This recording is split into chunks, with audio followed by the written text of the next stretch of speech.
भक्ति भाव यह गुरु मत जानो, और मते सब मन मत ठान। कहते हैं यह जो भक्ति मार्ग है यह गुरु मत है, और इसके मुकाबले में बाकी जितने मत हैं वे मन मत हैं। प्रेम रूप आत्म परमात्म, भक्ति रूप सतनाम बखान। जो आत्मा है यह भी भक्ति का रूप है, और जो परमात्मा है वह भी भक्ति का रूप है। परंतु बहुत से महात्माओं की रसाई यह पहुँच सहस्रदल कवल तक थी। जब उनकी आत्मा इकट्ठी होकर उस स्थान पर पहुंची तो उन्होंने उसी को परमात्मा कह दिया। भक्ति और भगवत एक है, प्रेम रूप तू सतगुरु जान।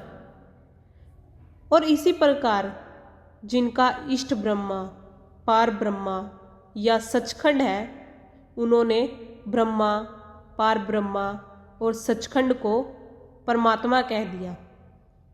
कहते हैं रूह का रूप ही प्रेम है, और कुल मालिक का रूप भी प्रेम है। प्रेम रूप तेरा भी भाई, सब जीवन को यो ही मान।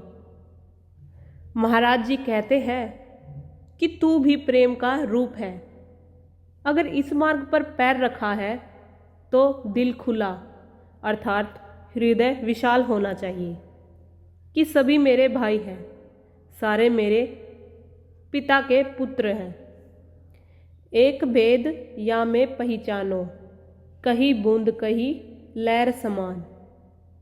अब कहते हैं कि मैंने जो कुछ कहा है कि सतगुरु भी प्रेम है, नाम भी प्रेम है, और मैं भी प्रेम हूँ। इसमें थोड़ा फर्क है, कहीं प्रेम बूंद है और कहीं पर प्रेम समुद्र है तो सब वही रूप, पर किसी जगह बूंद पर ढक्कन पड़ा हुआ है और किसी जगह पर प्रकट है। कहीं बूंद है, कहीं वह लहर है, और कहीं लहर में से ऊपर समुद्र के रूप में है, और कहीं वह चश्मे अथवा झरने के रूप में है। कहीं सिद्ध सम करे प्रकाशा, कहीं सोत और पोत कहान। कहते हैं संतों का देश जहाँ से वह प्रेम निकलता है वहाँ सोत पोत है, अर्थात वह प्रेम अपने स्रोत के भंडार में लीन है। सचखंड में आकर वह समुद्र है, नीचे आकर लहर, उससे नीचे आकर बूंद है। कहीं इच्छा प्रलभ होए बैठी, कहीं होई माया बलवान। जहाँ वह कतरा या बूंद है उसे इच्छा ने ढक रखा है। इस मन की कामनाओं का नाम इच्छा और ऊपर की कामनाओं का नाम मनसा है। चाहे लोगों ने इसे भी माया कह दिया है। एक ठिकाने माया थोड़ी, सिंध प्रताप शुद्ध होई आन। अब महाराज जी कहते हैं कि रूहानी देशों में जाओ, वहाँ माया तो क्या, लेकिन भक्ति के समुद्र ने उसको ढक दिया है। वहाँ माया तो है परंतु थोड़ी। सोत पोत में माया नहीं, वहाँ प्रेम ही प्रेम रहान। अब राधा स्वामी देश की बात करते हैं जहाँ से राधा स्वामी संतों की लड़ी शुरू हुई है। कहते हैं वहाँ माया है ही नहीं, वह भंडार प्रेम का भारी, जाका आदि न अंत दिखान। वह प्रेम का भंडार है, न इसका इधर का सिरा है न उधर का सिरा है। कहते हैं उसका सिरा है ही नहीं। बिना संत पहुँचे नहीं कोई, सतगुरु संत किया स्थान। अब महाराज जी फरमाते हैं कि जो सतगुरु संत का स्थान है वह उनकी अपनी दया मेहर और उन तक पहुँचे हुए संतों की मदद और मार्गदर्शन के बगैर कोई नहीं पहुँच सकता। प्रेम भक्ति की ऐसी महिमा, ग्रहण करो यह अमृत खान। अभी यह बूंद है, जब यह उसने संत सतगुरु से मिलेगा तो यह लहर बन जाएगी। जब यह और ऊपर चढ़ेगा तो माया कमजोर हो जाएगी। कईयों ने उसे चेतन माया कह दिया, संत माया कह दिया।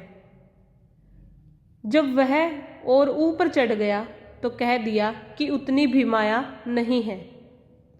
स्वामी जी महाराज कहते हैं कि ए भले लोगों, जब प्रेम और भक्ति की इतनी महिमा है तो सबको चाहिए कि भक्ति मार्ग में आ जाए।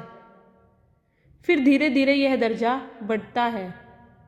ज्यों ज्यों यह नाम की कमाई करता है, कहता है कि यह अमृत की खान है। अगर प्यार नहीं है तो भी सतगुरु की हिदायत पर अमल कर। जैसे जैसे अमल करेगा प्यार बढ़ता जाएगा। और भी एक स्थान पर स्वामी जी महाराज कहते हैं, गुरु भक्ति जानो इश्क का। गुरु भक्ति क्या है? गुरु का इश्क है, प्रेम है। जो जो यह इश्क कमाता है तो गुरु प्यार लगने लगता है और इश्क बढ़ता जाता है। ताते पहिले करो भक्ति गुरु, पीछे पाओ नाम निशान। जब इश्क पक्का हो गया फिर जैसा कि गुरु अमरदास जी कहते हैं, नानक आपू छोड़ी गुरु माही समावे। यह अवस्था आ गई। अब यहाँ तीसरे तिल की ओर इशारा करते हुए कहते हैं, इसकी बैठक आ गई तो इसका इश्क या प्रेम दृढ़ हो गया। कहते हैं इस प्रकार गुरु का सत्संग और गुरु से प्यार करना चाहिए कि आपा भाव दूर हो जाए और गुरु का इश्क आ जाए। अगर आशा और मनसा दुनिया की रहती है तो अभी गुरु से प्यार नहीं जाग सकता। स्वामी जी महाराज कहते हैं, यही कसर है सबके मत में कि सारे मतों में ही यही कसर है कि गुरु से प्यार नहीं करते। आरत कर कर गुरु रिझाओ, पाओ उनसे प्रेम निधान। अब महाराज जी कहते हैं कि तुम सबके लिए उचित यही है कि धीरे धीरे प्रेम बढ़ाते बढ़ाते वहाँ पहुँचो जहाँ सिवाय गुरु के और कोई ख्याल न रहे। गुरु साहिब कहते हैं, जब तक गुरु प्यारा नहीं लगने लगता तब तक कार्य पूरा नहीं होता। राधा स्वामी कहत सुनाई, मिला तुझे अब भक्ति दान। अंत में कहते हैं, मालिक ने रहमत दया की, तुझे मनुष्य जन्म में ले आया। फिर सतगुरु मिला और उसने नाम दे दिया। तुझे चाहिए कि उनके आदेश पर अमल करके मनुष्य जन्म को सफल कर ले।